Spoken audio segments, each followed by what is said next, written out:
Hello everyone देखंतु सुभद्रा योजना 9 तारिख में समस्त अकाउंट को आसीबो। तो केउ मानक अकाउंट को आसीबो समस्त लिस्ट मध्ये जानिबा, समस्त जिल्लार लिस्ट गुडी को देखिबा कि केउ मानक अकाउंट को सुभद्रा योजना टंका 9 तारिख में आसीबो। प्राय 40 लाख महिला मानक अकाउंट को सुभद्रा योजना टंका 9 तारिख में आसीबो।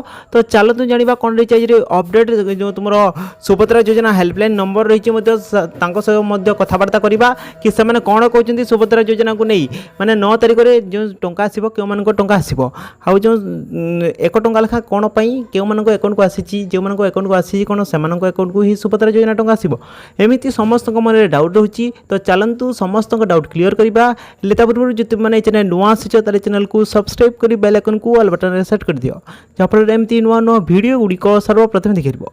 फ्रेंड्स चलंतु देखिबा सुभद्रा योजना रो अपडेट केउ मानको अकाउंट को सुभद्रा योजना टंका 9 तारिख रे जीवो। ठीक अछि तो चलंतु जानिबा। देखो फ्रेंड्स प्रथम किस्ती जो दि जाता सुभद्रा योजनार माने प्राय 25 लाख महिला को दि जाता प्रथम थर जो 17 तारिख में सुभद्रा योजना टंका दि जाता।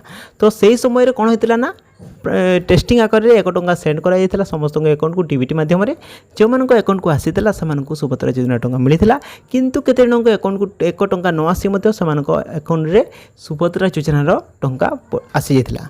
तो कहबार माने देखंतु ना तुम जो उपमुख्यमंत्री कहते कि आसंता 9 तारिख में तुम जो सुभद्रा योजना टंका जो मैंने बाकी रही जाती प्राय 40 लाख महिला को मिल सुभद्रा योजना टंका। तो सही मानक मध्य समस्ते डाउट रही 1 कोटी तो ऊर्ध्व अप्लाई कर सारे ये 40 लाख महिला काली पाइबे आगु पाई 25 लाख महिला तो 65 लाख महिला पाइले। तो आउ जो बाकी रही जाती महिला मैंने से पाइबे सुभद्रा योजना टंका। तो कॉल सेंटर माने आम जो हेल्पलाइन नंबर टी रही सुभद्रा योजनार सहित चलतु कथबार्ता करवा आसता 9 तारिख में क्यों मैंने सुभद्रा योजना टंका पाइबे। ठीक अच्छे संपूर्ण विषय जाना वीडियो को स्किप नक शेष पर्यंत जब देख तो जापर सुभद्रा योजनार समस्त अपडेट गुड़िक से वीडियो को स्किप नक शेष पर्यंत निश्चित भाव में देख। ठीक अच्छे नमस्कार सुभद्रा हेल्पलाइन को आपन को स्वागत। हाँ नमस्कार मैडम।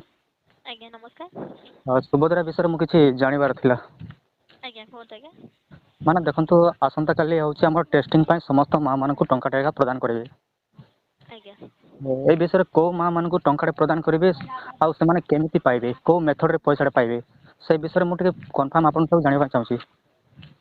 देखो आज्ञा हमर गवर्नमेंट तरफ जो ए टंकाटा लगा रहउची सेटा को ओटे वेरिफिकेशन सरला परे जो मानकर आज्ञा सब किछि ठीक रहउची जेमिति कि अकाउंट सहित डीबीटी फैसिलिटी रहबा दरकार आधार लिंक रहबा दरकार से जदी तांकर सब किछि ठीक रहउची आज्ञा ताले ताको आज्ञा टेस्टिंग हिसाब रे टंकाटा लेखा जाउची कंफर्मेशन पाई तांकर से अकाउंट आज्ञा ओपन अछि ना नाही चालुची ना नाही आज्ञा। हां एटा राइट कथा ना जो जने लोग जदी अकाउंट ठीक नथिबो से केमिति पैसा पाइ परबो आज्ञा एटा भी प्लस पॉइंट हो। आज्ञा अब देखंतु जो डीबीटी कथा कह डीबीटी रो अर्थ कोन आज्ञा डीबीटी माने होछ आज्ञा डायरेक्ट बेनिफिट ट्रांसफर आज्ञा जहा द्वारा कि आपनकर जदी डीबीटी फैसिलिटी बैंक अकाउंट रे रहउची गवर्नमेंट तरफ से जदी कोनोसी भी आपनको सहायता मिलुची तो डायरेक्ट आपनको बैंक अकाउंट को से पैसाटा आज्ञा क्रेडिट हे जिवो सेति पई आपनकर डीबीटी फैसिलिटी रहबा दरकार।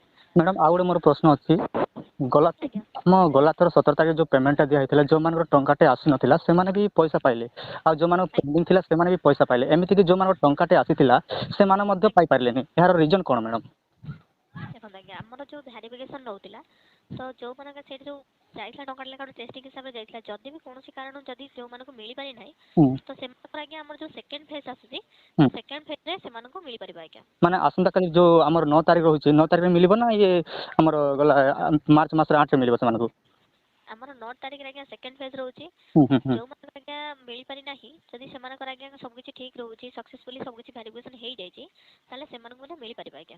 एबे आ गोटे प्रश्न रहला मैडम देखंतु आमे जते बेले स्टेटस चेक करछु समस्त पेंडिंग देखौछि जने लोग रिजल्ट भी लिखुछि किंतु स्टेटस रे तार रीजन ता जानि होनी कोन पाई रिजल्ट आमे आपन को कॉल माध्यम रे जोगाजोग करछु ना किछि प्रॉब्लम नै कहले एबे जते बेले तार पोर्टल रो ठीक आकार काम करने जेमिति कि आपन केते बेले कुछ पेंडिंग केते बेले आपन को रिजल्ट केते बेले फिजिकल वेरिफिकेशन ए सब काहे कि एमति व्यवस्था होछि मैडम ना पोर्टल रो ये प्रॉब्लम होछि। नहीं नहीं आज्ञा हमरो एटा जेहेतु ओडे गवर्नमेंट तरफ स्टेप बाय स्टेप अनुसार वेरिफिकेशन प्रोसेस चालू रही छी तो वेरिफिकेशन जोडा चालू रहउची आज्ञा सेई टाइम रे वेरिफिकेशन देखौची वेरिफिकेशन होला परे सेटा ऑर्डर प्रोसेस रे आज्ञा देखौची। वेरिफिकेशन माने केमति फिजिकल वेरिफिकेशन होछि ना खाली आपन निजे ऑनलाइन रे वेरिफिकेशन करछंती आज्ञा सर फिजिकली मध्ये होउची हमरो ब्लॉक तरफ होउची एवं जिल्ला स्तरीय मध्ये रहउची आज्ञा। ହେଲେ ମ୍ୟାଡ଼ାମ୍ ଏପର୍ଯ୍ୟନ୍ତ ଗୋଟେ ବି ତ ଆମ ଗାଁରେ ବି ଦେଖନ୍ତୁ ଗୋଟେ ବି ଭେରିଫିକେସନ୍ କିଛି ହୋଇନି। ଆମେ ଆମ ଗାଁର ଯିଏ ଅଛନ୍ତି ଆମର ପିଓ ତାଙ୍କ ସହିତ ଯୋଗାଯୋଗ କରିଥିଲୁ, ବ୍ଲକ୍ର ଅଧିକାରୀ ଥିଲା ତାଙ୍କ ସହିତ ବି ଯୋଗାଯୋଗ କଲୁ, କିନ୍ତୁ କିଛି ସେମିତି କିଛି ସଠିକ୍ ନା କିଛି ମିଳିପାରିଲାନି। ସେମାନେ କହିଲେ ଆମେ ଏ ବିଷୟରେ କିଛି ଜାଣିନୁ କହିଲେ, ଆମ ଘରୁ କିଛି ମେସେଜ୍ ଆସୁନି ବୋଲେ। ଆଜ୍ଞା ଯଦି ଆପଣଙ୍କର ଆଜ୍ଞା ଦେଖନ୍ତୁ ଗଭର୍ଣ୍ଣମେଣ୍ଟ ତରଫରୁ ଗଭର୍ଣ୍ଣମେଣ୍ଟ ତାର ସେଇ ଯେଉଁ ଭ୍ୟାରିଫିକେସନ୍ ପ୍ରୋସେସଟା ରହୁଛି ଆଜ୍ଞା, ତ ସେଇଟା ତାର କେଉଁ ହିସାବରେ କରୁଛି, ତ ଏବେ ଯାଏ ଆମ ପାଖକୁ ଆଜ୍ଞା ସେମିତି ଏବେ ଯାଏ ଅପଡ଼େଟ୍ ଆସିନାହିଁ।